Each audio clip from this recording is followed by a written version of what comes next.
Olá, seja muito bem-vindo ao Gregário Cycling dessa semana, quase um Gregário Radio. A gente vai falar sobre o Giro de Itália que começa nessa sexta-feira. Aliás, se você está acompanhando esse programa na estreia, está já junto com a primeira grande volta masculina do ano, que esse ano começa na Albânia, passa também pelo Vaticano, passa pela Eslovênia e, claro, vai coroar o novo campeão, o novo Malha Rosa, aquele que vai levantar o troféu Senzafini, o troféu mais bonito do esporte mundial. E para falar um pouco sobre a expectativa e todos os detalhes dessa competição tão valiosa, eu tenho aqui duas ótimas companhias. O meu companheiro de transmissão na The Sports, o Sidney White. Bem-vindo, bacana. Uma espera já muito ansiosa de ter aqui com você, com a gente na Gregário. Eu acho que tem que vir mais vezes, realmente. Mas para falar de giro, a gente está em casa, né, cara? Bem-vindo. Muito obrigado, Leandro. Sem dúvida nenhuma, né? O quarto ano consecutivo, para mim, o sexto ano, né? O meu primeiro, eu fiz lá comentário de algumas etapas na ESPN e estive também em loco em 2017, depois das Olimpíadas. Fui também à Itália lá para assistir, aproveitei para ver toda a estrutura, enfim, conhecer de pertinho ali o que a RCS faz como organizadora pelo Giro. Inclusive participei até das festas, Leandro Bittar. Muito bem. Vi coisas ali nos bastidores que, quem sabe um dia a gente revela aqui. Abre essa caixa preta aí, né? Da prova Più Dura del Mundo no país Più Belo del Mundo. Se você não conhece o Sidney White ainda, o cara tem muita história para contar, senhoras e senhores. Não é pouca coisa, não, é muita coisa. Aqui junto com a gente para equilibrar um pouco aqui a turma da conversa com a turma da ação, Nicolas Sessler. Nicolas Sessler, muito bem-vindo. Sempre a casa é sua. Que bom que você está aqui com a gente nessa prévia para o Giro de Itália. Fazia tempo, né, Leandrão? E bacana também, né? Entre 1000 viagens e dinâmica de competições e coisas, entre radios, um entra, outro não entra. Fazia muito tempo, mas é sempre muito legal. E para falar do que a gente gosta, né? Cornetar, comentar e aqui sentadinho na cadeira é uma delícia. Comentar e falar que um tá bem, falar o outro tá mal. Eu tô feliz que você fez o radio esse domingo com a Ana Lídia Borba. Grava o Cycling com a gente aqui hoje e no próximo domingo também entra no radio conosco aqui ao vivo para falar já do final da Vuelta, desse início de Giro de Itália que começa na Albânia pela 15ª vez num país diferente. O grande início do Giro de Itália pela primeira vez na Albânia. Foi ali uma confusão, porque a Albânia hesitou em colocar a grana que precisava colocar, teve um momento de incerteza, atrasou toda a programação de entrega, mas eu queria começar ouvindo de vocês uma expectativa geral aí, do que a gente pode, do sentimento de vocês nessa primeira grande volta do ano. Eu confesso para vocês que eu acho que o Pogacar e o Van der Poel monopolizaram tanto, né, a expectativa para as clássicas, principalmente ali a Paris-Roubaix, que o Giro chegando, né? Não sei se esse é o sentimento que vocês têm também, assim, de repente a gente já estava numa grande volta. Esquecemos do Giro, parece, né? Era só falar de clássica, Pogacar, Van der Poel e... Epa, é hora de falar de Giro de Itália, começando a grande volta, né? Verdade. E você, bacana, qual é a sua expectativa para essa prova desse ano?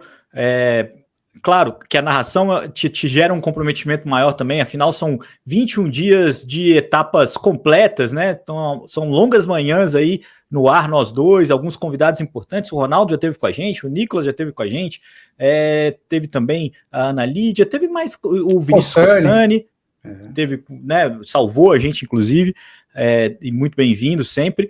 Mas como é que você se aproxima aí dessas 3 semanas de briga pela Malha Rosa? Um carinho especial, né, Leandro? Por a gente ter essa convivência, ter nascido ali no meio de vizinhos italianos e sempre criado ali no meio deles. Inclusive minha mãe faleceu, eu tinha só 5 anos de idade, e meu pai, quando eu tinha já 9, ele se juntou, né, a outra mulher da vida dele foi uma italiana mesmo, e sempre a nona vinha para casa, preparava aquelas comidas, as massas, então a gente convivia muito e ela só falava italiano. Então todo esse lado também cultural do Cibo, né, e também os contatos que se perduram, né, não só com ciclistas italianos, que pude dividir também, o caso do Raimondo Vairetti, um ciclista que foi da equipe Carreira, que era gregário, do Claudio Chiappucci, que ficou na minha casa, né, quando foi correr no Brasil. Então, toda essa convivência, o próprio Claudio Chiappucci, quando esteve no Brasil, eu fiz parte ali da vinda dele, né, junto com o Capelano. A Road Bike, né, foi o Capelano, né? Então, essa convivência, né, essa semana trocando ideia também com o Anthony McCrossan, eles estavam ensaiando já a apresentação, ele é o locutor inglês, né, tanto da UCI, quanto do evento em loco, né, tem o Paulo May e o Anthony McCrossan, o italiano, e o inglês, que a gente sempre troca figurinha, ele foi meu parceiro nas Olimpíadas, né, sentamos ali lado a lado, então a gente, já perguntei para eles alguns detalhes da prova, então sempre tem esse carinho especial e claro, né, quando você vai ao evento e vê como acontece ali os bastidores, você fica mais impressionado e também mais conectado com o evento, né, sabendo de pequenos detalhes que a gente pode também passar aí os bastidores para os nossos espectadores. Isso realmente é muito bacana. Eu acho que é uma transição muito grande do Giro de Itália, né, Nicolas? A gente, né, fazendo a transmissão há um ano, tem percebido isso cada vez mais globalizado, cada vez menos informações em italiano, mais informações em inglês, as entrevistas, né, os atletas falando em inglês, é uma forma de tornar a prova cada vez mais global. E isso representa também, significa também, né, Nicolas, você que é um ciclista global, né, um cara que fala aí tantos idiomas, e representa agora uma equipe filipina, agora mostrando, né, o quanto que isso é amplo, mas a importância de ter um evento que transcende, né, que transcende a barreira italiana, né, se eu vou pensar até mesmo de ponto de vista de resultado, a última vitória de um italiano foi em 2016 com o Vincenzo Nibali, né, o último pódio foi em 21 com o Damiano Caruso, então outros países chegando perto também dos resultados, buscando as vitórias, mas acho que mais importante do que o resultado em si é essa imagem global, né, essa tentativa, né, de ter um evento que tenha significado em toda parte do mundo, né, que rompe a bolha europeia, né? No fundo, a gente sempre fala disso e quem escuta, você que escuta o Gregário, sempre já me ouviu falar, escutou várias vezes. O que prova de ciclismo para o organizador, né? Para o país que organiza. Qual o objetivo? Por que organizar uma prova de ciclismo? Não deixa de ser um evento de marketing de turismo. Então, o que você quer quando você faz uma grande volta? Mostrar o teu país para o mundo, ou mostrar o teu país para um público potencial que possa vir visitar, possa vir pedalar e conhecer diversas coisas. Por isso o Sidney pode falar, e você também, né, Leandrão? Pô, no book que eles fornecem para vocês, como narradores, vem quase que um livro de história e Sim. um guia de turismo das regiões por onde a prova passa, seja as produções de vinho, sejam as histórias dos castelos, as montanhas, a geopolítica, né? Estava brincando, tem que dar uma estudada agora na geopolítica do leste europeu, da Albânia e de tudo como isso se conecta, né, na história. Por quê? É uma maneira de, enquanto a prova, o show esportivo e o entretenimento acontece, que é muito legal, você também vai mostrando várias regiões e coisas bonitas do teu país. Então, por que, como organizador do Giro de Itália, fazer um evento tão internacional? E não é só o Giro, né? Qualquer prova de ciclismo, no fundo, principalmente quando a gente fala um Tour da Turquia, Tour da Grécia, Tour de France, Volta à Espanha, um evento para mostrar o teu país para o mundo, de certa forma. Esse é o objetivo por trás de uma corrida de bicicleta. E o Giro faz isso, né? Então, buscar correlações, buscar parceiros para ter a Gran Partenza fora, né? Lembra que eles fizeram lá em Israel? Agora aqui, Hungria, enfim, né? sempre vão buscando maneiras. Hungria, a Volta à Espanha no passado saiu de Portugal.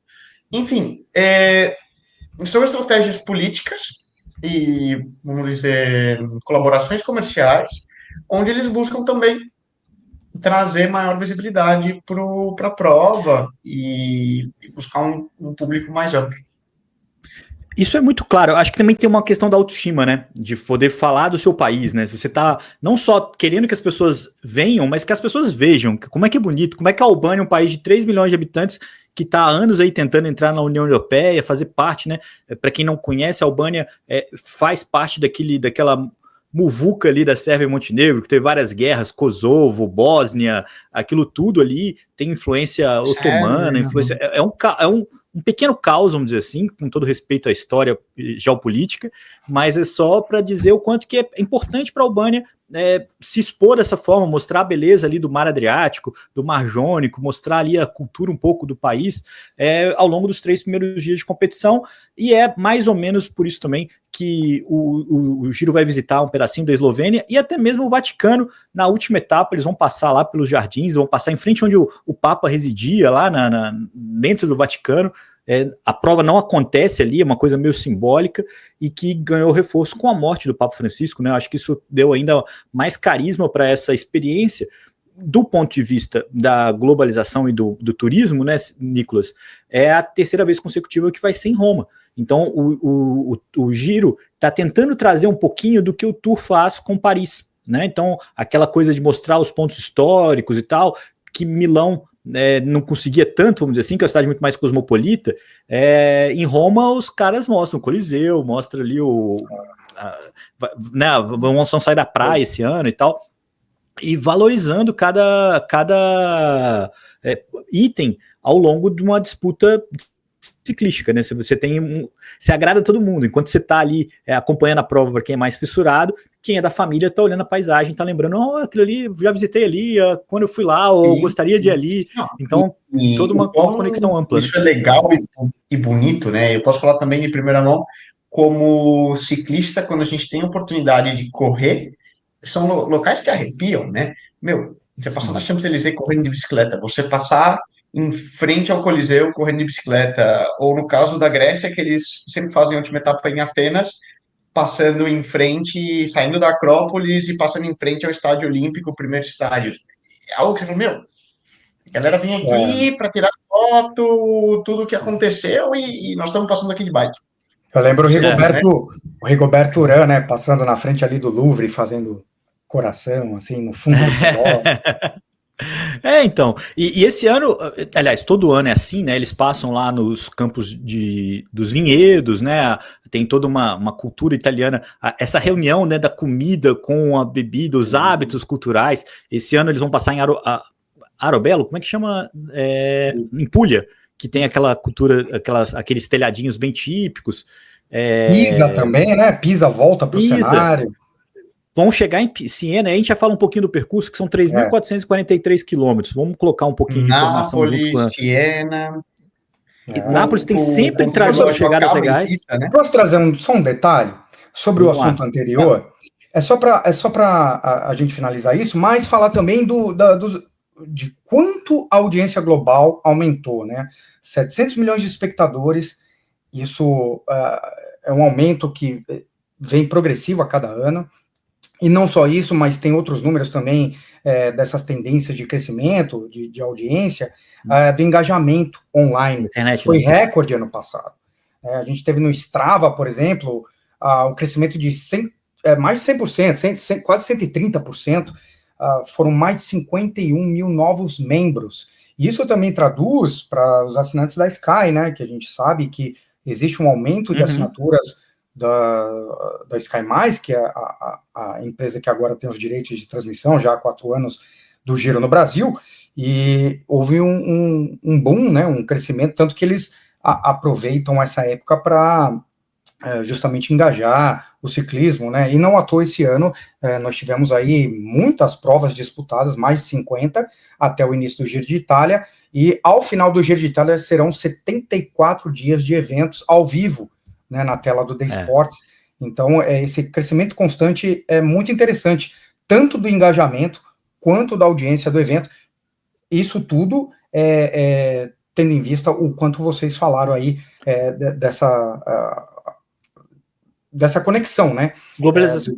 O quanto é importante que as cidades sejam apresentadas, o quanto é importante que gere o turismo, o quanto é importante que isso passe na TV para que você assiste a competição, a gente assiste a competição, mas a tia que está do lado, o primo, o sobrinho que não gosta, vai olhar o cenário, né, num todo, ver aquele colorido do pelotão passando, com aquelas imagens maravilhosas, e falar, olha que beleza, olha que lindo o Mar Adriático, olha que lindo que é Roma, enfim, com todas as suas belezas. Cachoeiras, riozinhos.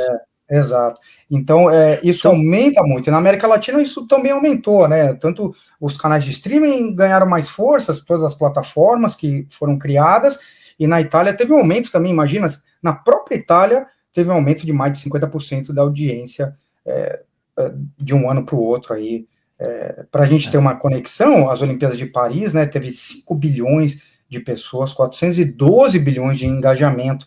O Giro tem uma audiência menor, mas o alcance de 700 milhões impressiona para um evento de nicho como é o ciclismo, que tem essa relevância global, né? São 200 territórios onde é transmitida a prova, então 200 países, né, contando aí algumas, como o Vaticano, onde a prova é transmitida ao vivo os canais que são associados à RCS nessa transmissão. Então é uma abrangência muito grande, e para a The Sports é sempre muito importante lembrar a torcida pelos latinos, né, os colombianos. Então, quando a gente viu a vitória do Molana, a vitória do Del Toro, as transmissões da The Sports que tem vitórias de latino, para a gente é sempre uma esperança de continuidade. Assim, aqui no Brasil a gente está um pouco de tabela nessa história, e a gente espera que, né, no futuro próximo a gente tenha representantes brasileiros aí, como a Tota na Volta à Espanha, que tenham aí um certo protagonismo, que possam atrair essa audiência também para a The Sports Brasil, mas por enquanto o principal feito disso é a presença dos latinos. Aliás, falando em latinos, a gente tem 3 ex-campeões do Giro de Itália largando na prova, representando a América Latina, né? O Nairo Quintana ganhou em 2014, o Richard Carapaz ganhou em 2019, o Egan Bernal, que ganhou em 2021. O Nairo não está se posicionando como um candidato, mas tanto o Bernal quanto o próprio Carapaz estão aí sonhando com a malha rosa mais uma vez, acreditam que estão em condição de poder brigar por essa vitória. Mas eu queria voltar ao percurso para a gente poder falar, porque vai ter Siena, vai ter, né, gravel, vão ter 38 quilômetros de trecho não asfaltado, boa parte deles na Toscana, nessa etapa com o final Piazza del Campo, e depois lá no Col della Finestra a gente vai ter mais um trecho também sem asfalto, lá na última etapa, lá no finalzinho. Mas 42 quilômetros de contrarrelógio, na segunda etapa ainda na Albânia, e na 10ª, que vai meiar o percurso, né, vai ser um marco ali de transição. Aliás, vai ser bem sintomático, né, o Giro de Itália trazendo 3 semanas aí de gradual evolução. Então a gente tem aí as 10 primeiras etapas com 2 contrarrelógios, bastante movimentação, bastante etapa não plenamente decisiva.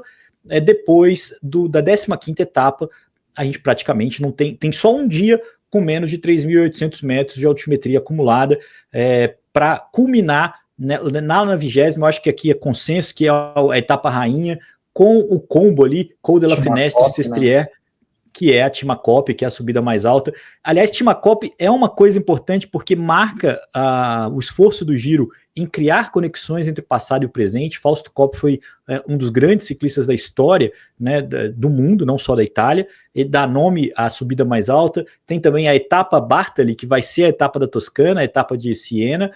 Tem a Montanha Pantani, que esse ano vai ser o Mortirolo. Vai ter a Reta Contador por lá também, que é uma coisa meio gaiata ali, porque o contador é espanhol. Mas é um incremento e que vai criando narrativa, né? Que vai tendo. Vai criando assunto, né? Em tempos de internet, em tempos de. Você vai criando assunto, vai dando mais vazão para as informações desse percurso. Nicolas, como você vê essa composição do Giro de Itália para esse ano? Não é o mais duro dos últimos anos, 52 mil metros de altimetria acumulada. Aqui do sofá nem parece tão duro assim. Mas o ano passado foi um pouco mais, foi bem menos que isso, foi 42 mil. Foi bem menos duro, então, assim, vamos dizer assim, intermediário e gradativo, né? Uma primeira semana ok, uma segunda de transição, e lá na terceira concentrando dias de grandes montanhas, assim. Você olha e fala, putz, isso aqui é uma grande volta? Sim. Na verdade, se você for olhar por esse lado, é um formato muito mais tradicional, old school de grande volta, né? Lembrando que o Tour sempre foi naquelas primeiras semanas, lá cruzando a França, saindo ali de Bretanha e cruzando toda a parte plana da França, onde você tinha sempre uma primeira semana quase full de transição, onde sempre se disputavam aí para os sprinters, e o pessoal do GC só tentava entrar ali no 90% para não ir perdendo tempo. Segunda semana chegava um contra-relógio, talvez umas 2 etapas ali, quando começava a chegar nos Pirineus de montanha, e a terceira semana o bicho pegava nos Alpes, por exemplo. E é um formato que também o próprio Giro de Itália sempre usou muito. O Giro sempre gostou de etapas muito longas, né? Isso tem que ser dito, né? Então, sempre foi conhecido por muitas horas em cima do selim e distâncias, né? Etapas de 250, até mesmo 260 quilômetros, várias por cima dos 200 quilômetros, né? Então, segue um formato bem tradicional do que é uma grande volta, em que busca o quê? Aquele velho ditado: ninguém vai ganhar o giro na primeira semana, nem na segunda semana, mas algumas pessoas podem ir perdendo o giro. De certa forma, as etapas ainda mantêm um formato em que vai tentar guardar esse suspense, o que vai rolar até o último dia, que é a etapa mais dura, né? Justamente a última semana. A última semana é tão dura, né? São 5 etapas aí, praticamente concentram 4 das 5 principais etapas de montanha na última semana, em que nada garante que role lá um Fábio Aru e Tom Dumoulin, como na Volta à Espanha de 2017, 18, 16, eu não lembro mais. 16, eu acho, porque 17 foi o Dumoulin, ganhou do Quintana. Isso, verdade, o giro. E, então, foi nesse. Então, eu acho que a volta foi a de 2016. Enfim, o que isso quer dizer? Que pode rolar tudo. Ou o próprio Chris Froome em cima de Yates no final, porque ele já traz uma fadiga enorme. Então, vai deixar a tensão até a última semana e o suspense. Falando em Froome. Sempre tem. Desculpa, Nicolas. Não, é só porque você estava falando do Froome aí, o ano que ele ganhou foi justamente nesse combo Col de la Finestre Sestriere, só que naquele ano, em 2018, ainda tinha bastante etapa para o final. Esse ano a etapa acaba no Sestriere, mas do mesmo jeito promete emoção. Mas conclua aí que eu acabei te cortando sem querer, eu queria só fazer esse aposto aí. Sim, outro ponto que o Giro sempre que tem que ser levado em conta a questão climática. O mês de maio, primavera na Itália e na Europa como um todo, ainda é meio aquela coisa: você pode ter um tempo muito agradável, muito bom, começando a fazer calor, mas da mesma maneira você pode ter uma semana que neva ainda, né? Diversas vezes a gente já viu isso. Até uma característica, a gente pode ver que eles cada vez têm jogado as etapas de alta montanha para a última semana. Já quanto mais tarde no ano, né? Essas 2 semanas tendem a trazer um clima melhor e mais calor, na medida que isso reduziria a chance de que uma etapa fosse cancelada, né? A gente já viu várias vezes a etapa do Stelvio, eles têm que ter plano A e B, caso exista neve e esteja fechado ainda, podem acontecer. Então, ainda corre esse risco esse ano, né? Corre esse risco, sempre corre. Tá fazendo frio, o Col de la Finestre tinha neve, né? A última etapa tem neve. E seria um prejuízo enorme porque está guardando para o final. Então, assim, pode, né, perder lá no finalzinho a principal fonte de emoção aí da disputa. Bacana. O que você achou do percurso? Não, né? Porque eu acho que não também. Porque e você vê, reforçando o que você está falando, um giro que começa no dia 9 é um giro que já tentou empurrar o máximo que pôde aí, né, para poder atrasar essa questão. Né, mas infelizmente ainda tem essa característica que muita gente fala, podia trocar com a Vuelta, podia inverter e tal, e aí tem toda uma treta de ASO, RCS, e blá blá blá, e calendário, tem os calendários femininos agora cada vez mais importantes, né, tanto que a Vuelta acaba, começa o giro. Né? Calendários nacionais. Tem Paris-Nice, fora do âmbito do ciclismo, né? Não, fora do âmbito do ciclismo, a nível de organizações e política e cultura local. Férias. Né? Exatamente. Ô, Leandrão, só vou dar uma cornetada em você, porque aí eu fui dar um Google aqui Você falou 200 países transmitidos? Que eu me lembro, a ONU tem 193 países reconhecidos. Então eu Então, vou essa ler informação exatamente. aí, se você Não. aqui jogar na corneta, para você que a escutou primeira aí também, linha, ficou com a pulga atrás da orelha. primeira linha do release do Giro de Itália, de Corsa Rossa vai ser transmitida para mais de 200 territórios, justamente pela parceria de broadcasters e media partners. Então, não são países, são territórios. Então, aqui a gente inclui algumas coisas que não são, vamos dizer assim, reconhecidas pela ONU, mas são reconhecidas pelo nosso digníssimo RCS. É nossa obrigação aqui, corneta gregário, né? Para você que escutou e falou, o pessoal do gregário que não sabe nada. São territórios, não são países, né? Muito bom. E é louco, beleza, é igual saiu pela tangente. Não, é igual a Olimpíada, tem mais países do que a ONU, mas assim, justamente por aceitar algumas coisas que ainda estão no imbróglio, vamos dizer assim, diplomático, vamos dizer assim, né, como nação. Mas todas as cornetas são bem-vindas, Nicolas, acho que é importante não deixar de dúvidas. Bacana, sua impressão do percurso, eu acho que a gente tem aí, eu queria colocar nessa sua fala aí, a expectativa do que a gente viveu nos últimos anos, porque o ano passado podia ser o percurso que fosse, ele teria sido dominado pelo Tadej Pogačar, então foi uma coisa muito específica, né? Um cara que dominou a prova de ponta a ponta, não vestiu a malha rosa no primeiro dia por um acaso ali, uma vitória do Jonathan Narvaez na primeira etapa, mas venceu 6, né? E dominou a disputa. Mas o ano passado, o ano anterior, quando o Primož Roglič, que é o principal favorito para esse ano, venceu, a emoção também foi guardada para a última semana. Muita gente reclamando do que estava acontecendo, na expectativa, e na última semana foi muito empolgante, né? O João Almeida, o Geraint Thomas de rosa e tal, e toda aquela inversão naquela cronoescalada final, onde os 5 primeiros foram também os 5 primeiros da geral, né? Mudou tanto ali, e o Primož Roglič foi campeão. Você acha que o percurso desse ano está mais, até pelo Roglič, está mais guardado? Ou você acha que a gente vai ter uma anarquia ali lá desde o começo? Não dá para negar que ano passado o RCS favoreceu também o Pogačar, né, no percurso. Pensando no double, né? Exatamente, para não desgastar tanto e ter talvez um pouco ali de disputa, né? Mas o Giro de Itália tem, e você sabe muito mais, né, por ser o oráculo do ciclismo brasileiro e mundial, você sabe muito bem que o Giro sempre teve essa disputa icônica de duplas, né?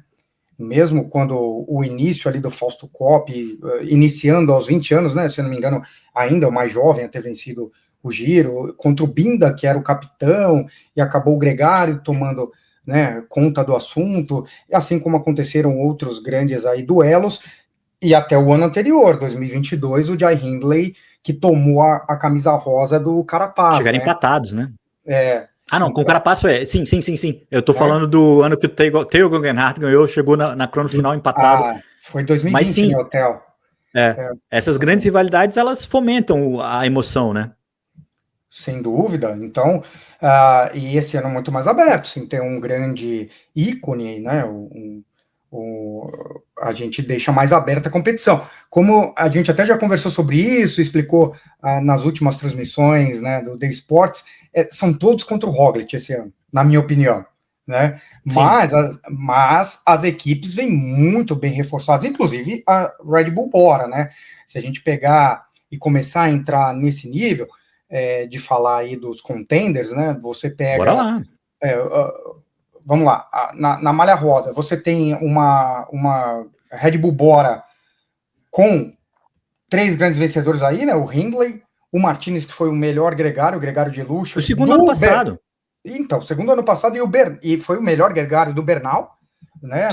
Na vitória dele. Então, você pega 3 grandes nomes aí com a Red Bull Bora, que vão fazer esse trabalho para o Roglič. Se der alguma coisa errada, se ele cair, como às vezes acontece, vamos isolar aqui. Mas acontece sempre. É raro, mas acontece sempre.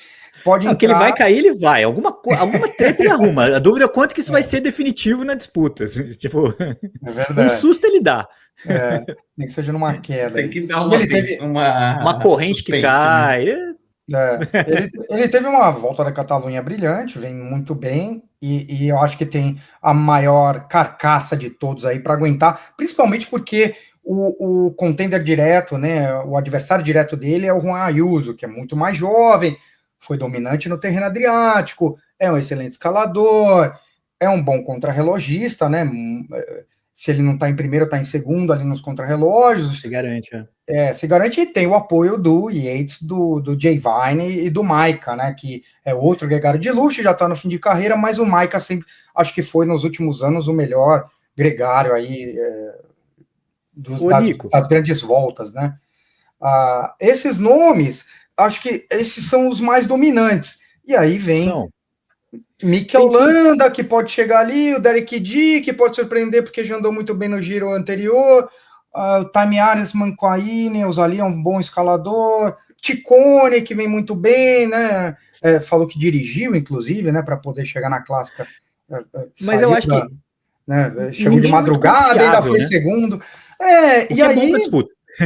Exato, deixa muito mais aberta, né? Aí você coloca outros nomes, que a gente falou, de Carapaz, Dan Yates, Storer, né? Que veio bem aí, tá em ascensão, Tiberi também.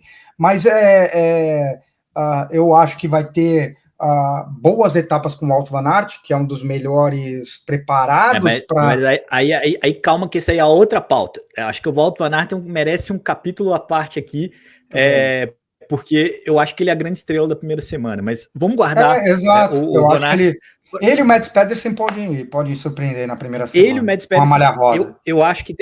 Exato, e eu espero muito que eles façam esse movimento na primeira semana, e que briguem até pela Ticlamino até o final. Mas só para a gente guardar um pouquinho, eu queria fazer uma pergunta capciosa para o Nicolas Sessler. Nicolas, você entrou no ônibus da UAE, aí tem lá, você não vai sentar na janelinha, porque, né, vamos combinar que você ainda senta no corredor ali. Mas aí tem, na primeira cadeira, o Brandon McNulty com assento do lado, o Adam Yates com assento do lado, disponível. O Jay Vine, o Isaac Del Toro e o Juan Ayuso. Onde que você senta ali para você continuar a sua viagem, Nicolas Sessler? Eu vou lá pro fundo esticadão.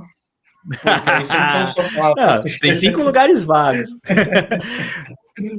eu tô cornetando porque eu acho que assim é muito cacique, né? E eu acho que esse é o principal. A gente vai lembrar aqui que o ano passado o Juan Ayuso foi encovidado no Tour de France, né? E a UAE melhorou sem ele na disputa do Tour de France do ano passado, né? E tanto que ele ficou fora da Vuelta. Isso trouxe vários rumores do quanto que, né, ele consegue lidar com a vaidade dele, né?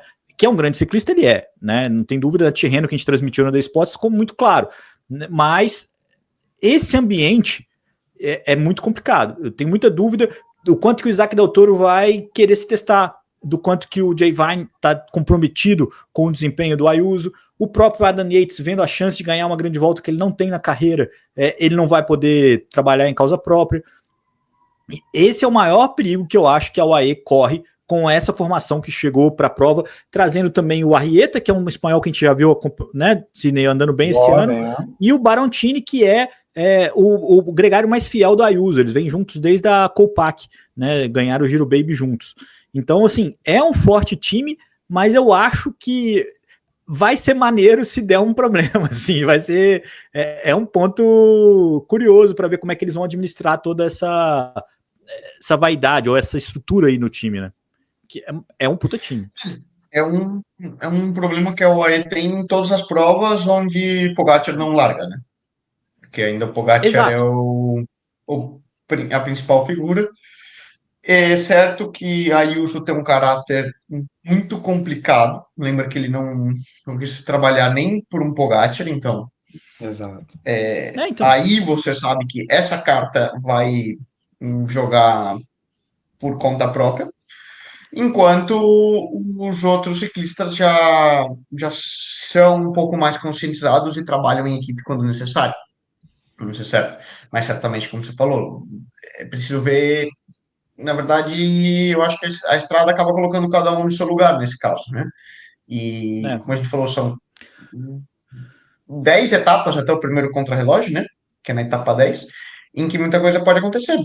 E que as hierarquias comecem a, a ficarem aí mais claras de quem é quem em cada equipe. Então, isso vai ser curioso. O mesmo pode-se dizer da Bora. Né? É curioso que eles estrategicamente, né, perceberam que eles não têm equipe para ganhar o Tour de France, porque eles não têm nem Vingegaard nem Pogacar. Então, o que eles vão fazer é tentar ganhar tudo que eles possam fora do Tour de France, tentar ganhar o Giro e a Volta. E diria que Roglic fora dos dois, né, Vingegaard e Pogacar, é o melhor corredor de volta do mundo, né, de Grand Tour. Disputa com o Renko ali, vai. O currículo dele fala por si só. Né? O Renko, eu acho que tá chegando. Pode... É que você pega, o Roglic tem 4 vitórias o Roglic... no Giro, né? Em etapa. Não, tá, 4 vitórias de etapa. 4 vitórias de etapas, 3 no Tour de France e 15 na Vuelta. Então é o cara que, desses nomes, é o que mais tem não tem a menor dúvida. E Grand Tour é o mais forte. Mas uma equipe, como a gente falou, né? Red Bull Bora vem com uma equipe também, para mim, a equipe mais forte do Tour, né? Martinez e Jai Hindley também na equipe. O Giulio Pezzari, que fez uma terceira semana ano passado incrível. Que pode ser o melhor jovem. O Tratnik, que chegou esse ano para ser um puta gregário, é um cara de confiança do Motorzão, Motorzão. O Gianni Moscon, que também chegou esse ano, e é um motorzão. E o Nico Denz, que ganhou 2 etapas aí do Giro já, e é também um motorzão. Então, de fato, o John Elliott também. Então, assim, é um time, na minha opinião, mais sólido ao entorno do Roglic, com uma hierarquia mais clara. E eu queria... mais clara. Uhum. Agora, só dar antes da gente perder muito, isso não quer dizer que seja um giro onde a gente entra com um claro favorito. Porque, lembrando, Roglic, no papel e na teoria, é o melhor e favorito do start list. Outra partida é aquela coisa. Quantos anos tem o Roglic? Ele ainda tem capacidade de ganhar outro Grand Tour? Ele vem com um estudo, né? Ele correu muito pouco.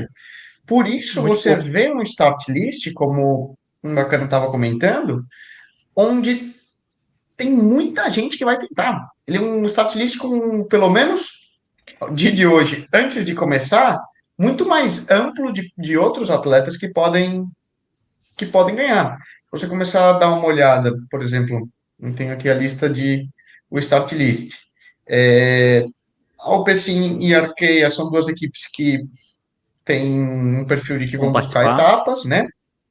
Bahrein não deixa de ter uma boa equipe. Tem 2 grandes nomes. Damiano Caruso. E o Tiberi, né? Que foi pódio ano passado, o melhor jovem. Tiberi? Why not? Supostamente, talvez aí um pouquinho abaixo do que seria para bater frente a frente com outros nomes que a gente vai falar. Cofidis buscar etapas, Decathlon também buscar etapas, IF vem com uma boa equipe, por que não Carapaz, né? Que o kart não vem numa boa fase, desde que ele fez terceiro naquela Volta à Espanha. Verdade que nunca mais voltou a ser o mesmo ciclista, mas certamente Richard é um nome a ser levado em conta. Grupama, Davi Gaudu, né? Que é um outro nome que pode estar na ponta. Ineos é uma equipe que eu acredito bastante. O Bacana mencionou o Tim Arsman, mas por que não Egan Bernal? É um campeão do Giro. Então, a gente viu o Egan voltar num nível muito bom no ano passado. Eu acredito que certamente, se o Egan optou por correr, ele pensa que ele tem capacidades. Não, sim, ele sim. Já declarou isso, ele quer ganhar. E ele tá no momento que permite. E vem muito bem. Ele tá no momento que permite sonhar. Nesse grupo de rivais aí, ele tá no bolo. E tem o principal gregário dele agora, no papel, o Brandon. Tem possibilidades, né? E possibilidades reais. Não é utópico, né? Intermarché já também mais para etapas. Israel, bacana, mencionou o Derek G. E o Frigo vem muito bem também, né? Mas jovem, eu diria mais por etapas. Uma etapa, eu acho. É um time forte, mas é um bom time. É um time cascudo, né? De experiência, Ciccone, mas eu vejo o Ciccone mais para um top 5 pódio do que disputar efetivamente. Movistar, Nairo e... Matthias Vacek também na lida, mas também, talvez mais por etapas. Eu acho que a Lidotrek é um dos times que podem bagunçar a prova. Se quiser. Porque tem o Mads Pedersen, tem o Vacek, tem o Conrad, tem o Søren Kragh Andersen. Então é um time que poderia ter uma postura mais ofensiva, né? De bagunçar a primeira semana, de entrar nas fugas com o Van Aert, de entrar num espírito um pouco menos conservador. Continua falando das equipes, Nicolas, porque eu acho que a gente tem bons insights aí. Tem bons nomes. Movistar vejo uma equipe para buscar um top 10 em algumas etapas, né? Nairo Quintana, Luiz, Cepeda, Fórmulo, né? O Rubio também é bom. O Ener Rubio eu acho que é um dos ciclistas mais leves e mais jovens aí do pelotão. A gente viu ele mais baixinho, mas já tem experiência. Mas é um cara que o top 10 já tá felizão, né? Sim, o próprio Albert, exato. Para o Ener, um top 10 seria um belo resultado numa grande volta, seria a sua consolidação. Logo a gente entra na Q36, que essa sim eu tenho minhas perguntas. Onde a gente pode colocar um Pidcock? Será que o Pidcock é um DC contender ou é um cara para essa primeira semana apimentar a corrida e buscar? Eu acho que nem ele sabe, para ser honesto. Ele começou o ano muito forte. Ele vai conforme os agrados. Exato. Isso aí. Então, ele vai tentar GC, outra Nicolas. equipe. Ele vai tentar GC. Ele vai tentar sobreviver o máximo que ele puder. Até o motor explodir e cair pro lado. Até o motor explodir. E se não explodir, bonito. Tem acontecido, né? Mas tem acontecido. Sim. Pode acontecer. Eu acho que é até um descobrimento do Pidcock como que tipo de ciclista ele é, né? Efetivamente. Ele é só um clássico humano punch, só. Ele é um dos melhores clássicos humanos punchers ou ele é um DC contender efetivo? Agora, essas provas vão mostrar um pouco para nós. Seguindo no start list, Soldal Quick-Step, para mim, uma das melhores equipes também da prova. Mikel Landa, Mattia Cattaneo, Ethan Hayter, James Knox, Luke Lamperti.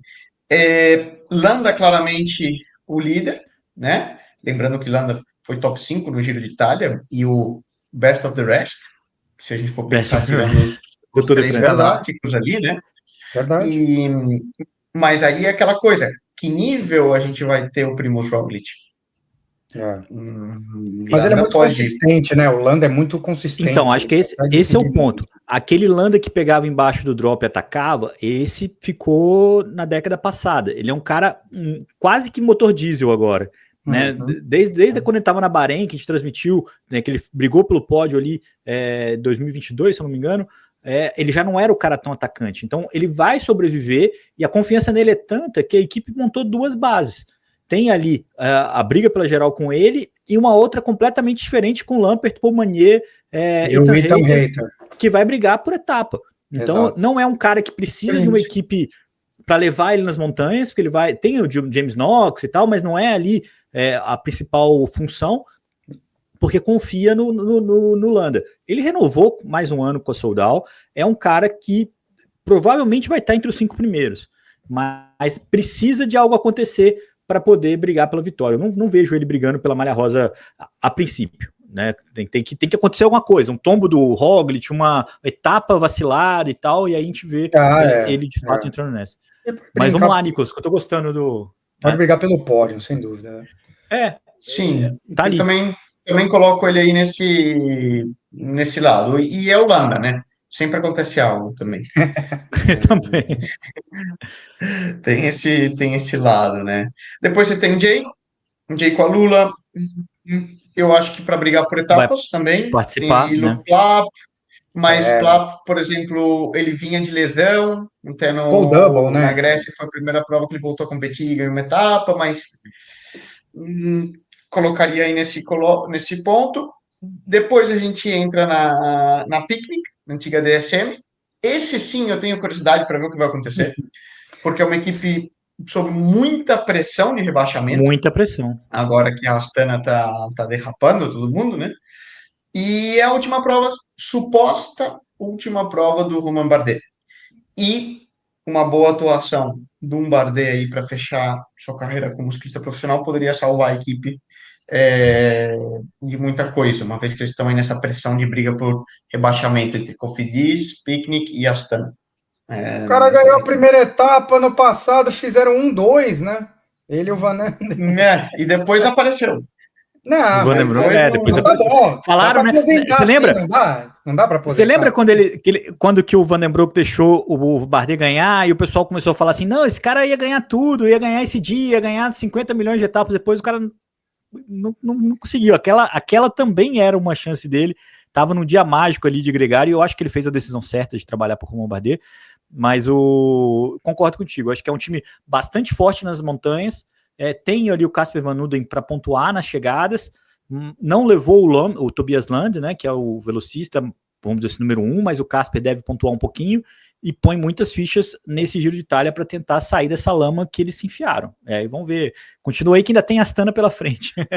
Meu amigo, mas imagina o outro lado da moeda é trabalhar sob pressão, né? Eu nunca sou da teoria de que isso funciona. Eu acho que acaba estourando. Mas enfim, tenho curiosidade para fazer. Deixa uma equipe que vai buscar, vai ser uma equipe muito defensiva, vamos dizer, para eles fazer sexto ou sétimo vai valer muito.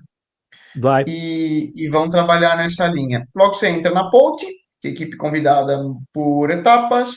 Visma. É um bom time. Outra equipe curiosa, direto, né? Só para falar que a premiação extra da Fuga Pinarello esse ano, né? O Pinarello volta a patrocinar, né, Leandro? E aí a gente sempre vai ter David Baez, Mattia Baez nessas fugas, Mirko Maestri entrando Marcellucci, tá lá. E o Marcellucci também. Então, isso é muito legal, porque isso é legal. É uma festa de farrapeira. Sempre tá entrando nas fugas e animando aí a largada. É legal pra caramba. Eu também gosto. Você fala de uma equipe convidada, né? Como sim. o mesmo caso da Bardiani, por exemplo. Que tem o Felipe Fiorelli num grande momento. É um cara que eles botam bastante ficha, né? Andou bem no Abruzzo, mas enfim, é um cara dinâmico, né? E é uma boa aposta, mas certamente é uma equipe para participar, as duas. Mas vamos lá, Nicolas. Visma Lisa Bike? Visma é uma equipe que eu gosto. Tem 3 bases. Uma boa equipe.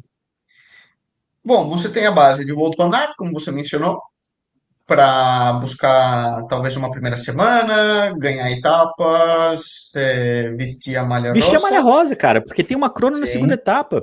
É um cara que pode realmente fazer ele isso. É um potencial brutal, assim como a Fini, por exemplo. E depois você tem o Olaf Kois como sprinter, que é uma ganhou base uma etapa muito grande, passada. E Simon Yates. E Simon na Visma, que a gente... Toda a experiência do Kruijswijk e do Kelderman aí nessa equipe também, né? E de Van Baarle. Não, é um timaço. E Van Baarle, que é tratorzão, né? É uma equipe muito boa. Está um pouco fora do radar aí, passa, entre aspas, apercebido porque é Red Bull, é o UAE, mas isso eu acredito que vai beneficiar muito eles e tirar uma responsabilidade direta. Vamos ver como que vai rolar aí Van Aert na primeira semana, líder não líder, mas eu gosto muito vou tocar madeira, né? Porque tudo que eu já vou gorar os coitados aí. Nicolas tem fama. Mas o Simon Yates é um cara que chegou para isso, né, na Visma. Chega bem, não chega brilhante, né? Ele não brilhou ainda esse ano com a Visma, mas está ali consistente, top 10. O Kruijswijk e o Kelderman talvez já passaram um pouco, mas estão sempre na briga também. Então é de fato um bom time. Eu acho que e tem muitas possibilidades aqui para sair ganhando, para tirar alguma coisa dessa prova e chegar bem no top 10 final também. Acho que é uma boa composição. É uma pena não terem trazido o Jonas Vingegaard, porque eu acho que o Jonas Vingegaard era um cara que podia ganhar o Giro de Itália esse ano e ainda disputar o Tour de France. Mas aí é uma escolhas. Estratégia de equipe. Seguindo, Tudor, uma equipe que eu vejo eventualmente um top 10, top 5 com Michael Storer e buscar etapas, né? Equipe convidada também. E o Brenner, né? Do Fábio Cancellara. Andando bem aí. O AE, que a gente já mencionou, né? Uma equipe muito forte, muito cachê. Resta saber de verdade o quanto um Ayuso vai render, o quanto um Yates, um McNulty e como vai ficar a equipe. Confesso que eu tenho outras equipes que eu acho que devem funcionar melhor. Bardiani, equipe convidada, mesmo esquema da Polt, e finalmente a gente fecha com a Astana, que é outra equipe aí que certamente vai buscar muita etapa. Não vejo a Astana. O Scaroni voltando, geral, né, da contusão. Que caiu na Strade Bianche, né? É um time, Nicolas, que todo mundo tá ganhando, né? Então chega com o Wout Poels, que saiu da fila há muito tempo lá na Turquia, com o próprio Max Canter, com o Lorenzo Fortunato, que também venceu. Ulisses, então, chefe de fila, né? Toda a experiência do Diego Ulisses aí também. Então é um time perigoso, assim. Então, é um time melhor, perigoso. Efetivo. Que não vai brigar pela geral, mas vai bagunçar a prova, que eu acho que é um termômetro importante. Numa prova que tem o Roglic, que é um cara naturalmente conservador, apesar da sua vitória esse ano, onde ele foi pro ataque lá no final, é um cara que a princípio se guarda sempre poupa o máximo que ele pode. É legal ter uns times para movimentar e para deixar a coisa mais anárquica, que é também, aqui já fechando aqui a participação das equipes, o que eu espero do Wout van Aert. Eu espero que ele tenha esse... Muita gente falou que ele poderia brigar pela malha rosa, pelo histórico que ele tem de outras grandes voltas e pela forma como ele se aproximou para esse giro. Eu acho isso corneta, não levo isso tão a sério. Mas eu acho que ele vai lutar para vestir a malha rosa, e ele pode fazer isso até boa parte do giro, e pode também vencer a Ticlamino. Então acho que esses seriam aí os objetivos principais do Wout, que é, né, desse start list, o segundo galáctico. Você tem o Roglic, você tem ele, né, e essa afirmação, né, tomara que ele tenha a mesma impressão que ele teve na Vuelta no ano passado, quando ele estreou com 3 etapas, com camisas, né, vestiu a vermelha, vestiu a de bolinha, ia vestir a de montanha, sem o tombo que machucou o joelho dele, né, que é a grande incógnita sobre a atualidade do Wout van Aert, ainda é a recuperação desse joelho, né? Exato. Eu concordo nesse ponto. Vamos ver. Em termos de forma e resultado, esse ano, o Ciccone e o Wout van Aert, acho que foram os que mais entregaram. O Mads Pedersen, né? Você acha que o Mads Pedersen vai brigar pela Ticlamino, assim, com a mesma fome que o Jonathan Miller brigou ano passado, ou não? Porque ele ficou... foi trocado, a Lido até que trocou, né? Eu acho que sim. Porque o Mads é um cara que sempre luta. Sempre. E ele vai... Passa as montanhas, né? Eu acho que ele vai tentar muito vestir a camisa rosa também na primeira semana. Ele passa as médias montanhas e consegue ter o sprint, né, a explosão na chegada, num grupo mais seleto. A disputa nesse tipo de etapa, nas médias montanhas, eu acho que também vai ser entre o Mads e o Wout van Aert. Vai ter muita fuga, eu acho que esse ano. Essa é uma edição de muita fuga, muita vitória da fuga. Por conta das lideranças, porque vocês estavam falando dos candidatos, os caras que rivalizam com o Roglic e com o Ayuso, para todos eles que vocês citaram, incluindo o Landa, o Bernal, o próprio Tom Pidcock, o Simon Yates e tal, um pódio tá de bom tamanho, cara. E eu acho que isso corre um risco de ficar uma prova mais burocrática na briga pela GC. A não ser a UAE, que tem tantos nomes, ou a própria Visma se permitir, né, o Kelderman, vai para fuga e vai ter uma mudança no top 10 a cada etapa, que a gente já viu também em algumas edições, né? Tipo, mudou o terceiro, o quarto e o quinto, o outro perdeu um tempão porque andou na fuga no dia anterior e tal. A tendência é o pessoal guardar muito para a terceira semana. E a gente vê uma briga entre os outros nomes nessas duas primeiras, né? Aí são os caras que atacam e que têm a boa crono para poder, né, brigar pela camisa rosa. Tendo Marcellucci, tendo Tarose. Ou um cenário Juan Pelopes, lembra? O Thomas Juan Pelopes, exato. E uma fuga que é interessante. Ou como o Conor no ano passado, na Volta à Espanha. Pode acontecer também nessas primeiras etapas. É um perigo grande, eles têm que lidar com isso. Mas eu acho que a gente tem uma expectativa grande aqui para a prova e eu queria saber de vocês, assim, vocês querem fazer as apostas? Vocês querem? Quem vai ser o seu líder no Velo Games, Sidney White? Só para te perguntar de outra maneira a mesma coisa. Tem que ser o Roglic, né? É o grande favorito. Tem que jogar com o Roglic, né? Eu acho que ele ainda é o número 1. Eu ainda não montei meu Velo Games, meus fantasies, né? Porque tem vários aí. Mas como capitão, eu escolheria o Roglic. E olha, cara, eu gostaria muito, de coração, Egan Bernal, que tivesse um retorno à altura do que ele merece, do que ele já fez, e de uma recuperação brilhante por tudo que ele passou. Seria uma baita história, né? Eu acho que a gente tem essa chance de redenção, né? Tanto do Bernal quanto do próprio Wout van Aert. Tem muitas histórias legais aí para esperar desse giro, né? Nicolas, todos menos Ayuso ou não? Qualquer um menos Ayuso? Não posso. Não posso opinar. Não. Putz, o cara vai cair na primeira etapa lá, vai passar reto na curva já, coitado. Eu não quero matar ninguém. Para quem não está acostumado ou não lembra, sempre que eu opino de alguém. Os caras já caem sozinhos, né, Nicolas? Você ainda vai dar pitaco? Então, não, vou ainda opinar? Não. Já opinei muito falando dos nomes. Pô, então. O melhor tá por vir. O melhor é acompanhar, assistir e se ligue na The Sports. Só fazer uma pergunta para o Nico.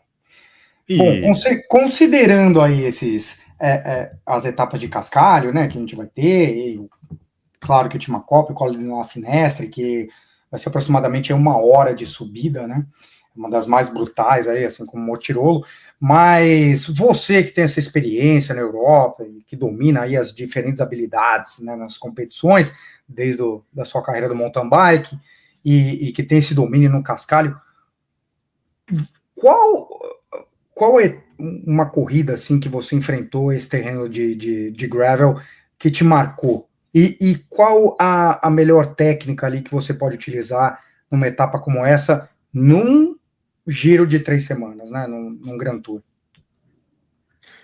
Cara, é legal essa, né?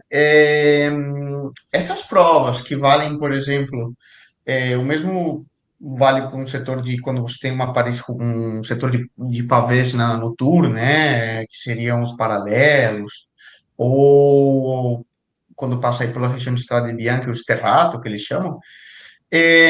Posicionamento é chave e você tem que abordar essas etapas como se fosse uma clássica, não no tomorrow. No sentido de que quando você entra, assim como uma etapa de chuva, meio duvidando eu vou com cuidado para eu não cair, provavelmente você vai cair.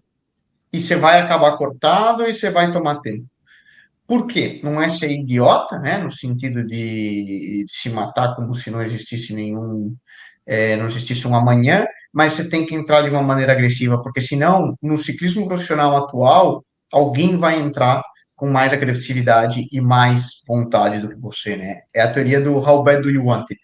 Se você não quiser muito, alguém vai querer mais e alguém vai entrar na tua frente e alguém vai cortar e você vai acabar ficando para trás, né? O Rich Porter é muito bom nisso. Ele sempre está aí nesses. Quem pensou 2 vezes ficou para trás, né? Eu acho que o Todd correndo, por exemplo, é um exemplo muito bom disso.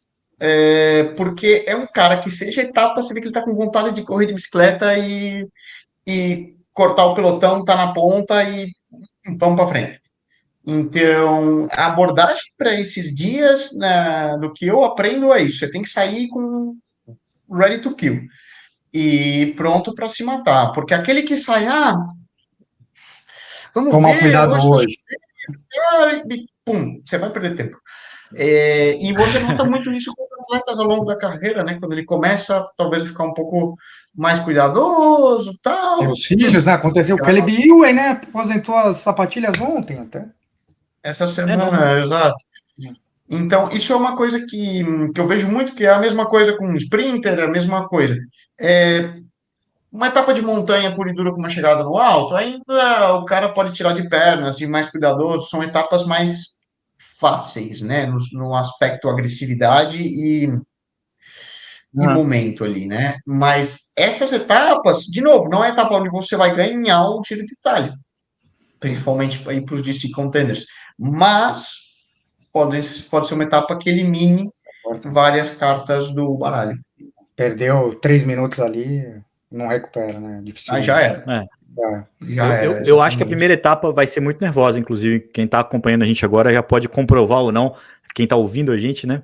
Eu queria essa pergunta para você, Leandro. Eu queria fazer essa pergunta para você, sobre a Albânia. Você tinha falado aí nos bastidores sobre a história do ciclismo albanês. Dá tempo ainda de falar? Ciclismo albanês? Não.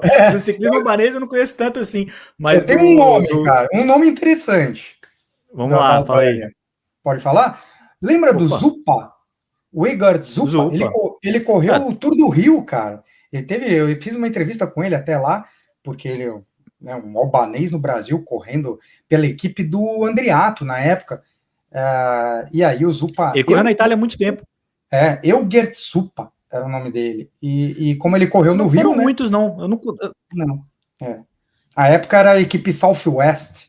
Depois virou a Villiers Southwest. Villiers Trestina. Hoje é a Vini Fantini, né? Você conhece? Essa mesma equipe.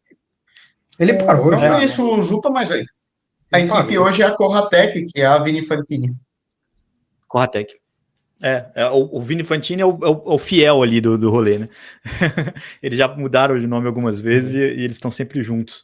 Eu também tinha uma pergunta para o Nicolas, mas eu acho que... Tipo, vou só deixar aqui, Nicolas, para a gente fechar e de uma forma sucinta. O Roglic chega no Giro com 12 dias de corrida. O Dani Martins com 9 dias de corrida no ano. O quanto que isso indica? O Ayuso um pouquinho mais, mas é 17. O Jay Vine já chega com 33. O quanto que isso indica a preparação não só para crescer na terceira semana, como também sobrar um pouquinho para o Tour de France. Você acha que isso é um sinal da preparação do Roglic pensando no double?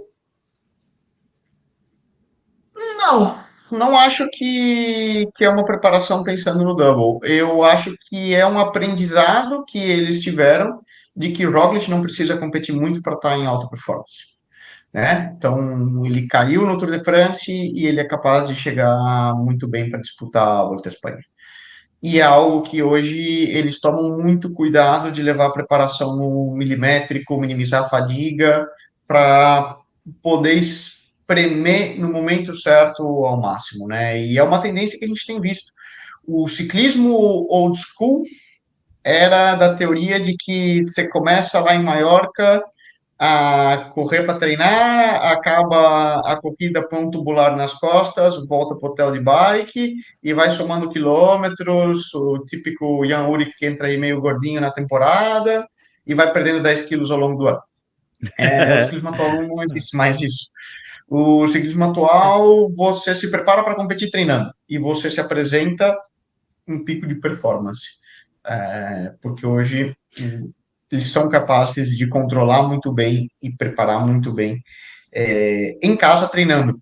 E mais, quando você tem um atleta como um Roglic, né, que consegue e tem essa capacidade de se espremer treinando muito bem, muitas vezes é melhor você resguardar ele, porque em casa você controla mais os fatores externos, né? Então, numa corrida, você pode cair, você pode estar chovendo, pode estar mil coisas, né? Sim. Então, eu acho que vai muito mais daí do que efetivamente pensar num double para estar fresco, etc. Você sabe que eu até olhei aqui, bacana, esse ano ele correu o Algarve e a Catalunha ganhou com 2 vitórias de etapa, no Algarve ele ficou em 8º.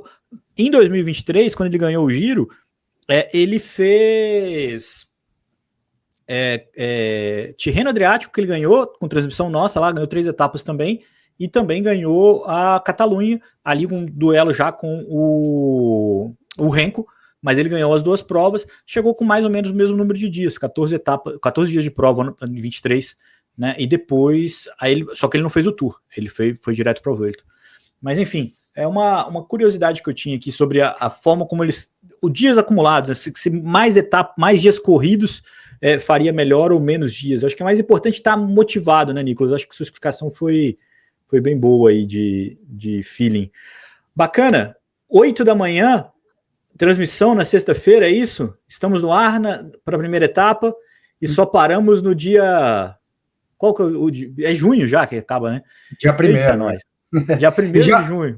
E junto com outra, né? Porque aí teremos ali também a Boucle de la Mayenne, que também vai acontecer na França, e vamos fazer ao vivo aí do dia 29 ao dia 1º, culminante aí. No double. A gente vai fazer o double. Não, a gente não tem dias cansados, a gente vai chegar com 50 e poucos dias nas pernas, 51, não? 52, você falou isso aí mais cedo.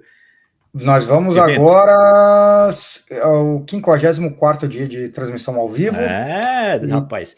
Terminaremos com 78 ao final do Boucle de... Hein? Você sabe que depois de 81 plus, a UCI proíbe, viu, Bacana? Tem que pedir liberação da UCI para passar dos 81.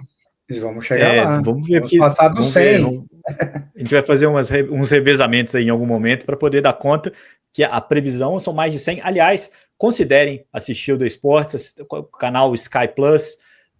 A assinatura no primeiro mês é bem razoável. Depois, é claro, eu entendo que fica um pouco mais pesado mesmo, porque tem todos os outros canais juntos, ESPN, Sport TV, Band Esportes e tal. Mas para quem gosta de esporte é uma alternativa legal, porque inclui isso tudo aí de ciclismo. Lembrando que, historicamente, a The Sports também transmite o Giro Feminino, tem o Tour de l'Avenir, tem o Baloise Belgium Tour, tem as clássicas italianas no final do ano, tem bastante coisa aí ainda na previsão do calendário.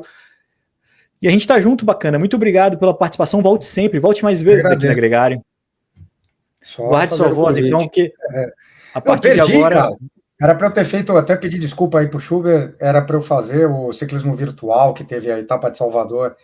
Cara, minha voz sumiu no avião. Eu saí daqui com 7 graus e cheguei em Cancún com 32, e aí minha voz simplesmente sumiu, não consegui atendê-la. Aí não dá para trabalhar, né? Você vive dessa sua voz. Fiquei 3 dias sem voz. Conheço bem esse filme também. Nico, obrigado mais uma vez pela companhia. Sempre valioso ouvir você aqui na Gregário. A casa é sua, né? Mas é sempre uma grata companhia quando você está aqui com a gente. Eu que agradeço. Até a próxima. Fiquem ligados, esse foi um Gregário Cycling, domingo já tem Gregário Radio, e a gente vai assim até o final do Giro de Itália. É um prazer ter a companhia de todos vocês, seja no YouTube, seja no Spotify, ou no seu player de podcast favorito. Não se esqueça, sempre vale a pena um like, um comentário, uma interação conosco, deixe suas perguntas. A gente é fissurado em falar de ciclismo, é por isso que a gente tem um podcast, e é por isso que a gente conta sempre com a sua participação também. Um abraço, pessoal, e um grande Giro de Itália para todo mundo. Nos vemos na sexta. Obrigado, um abraço. Tchau.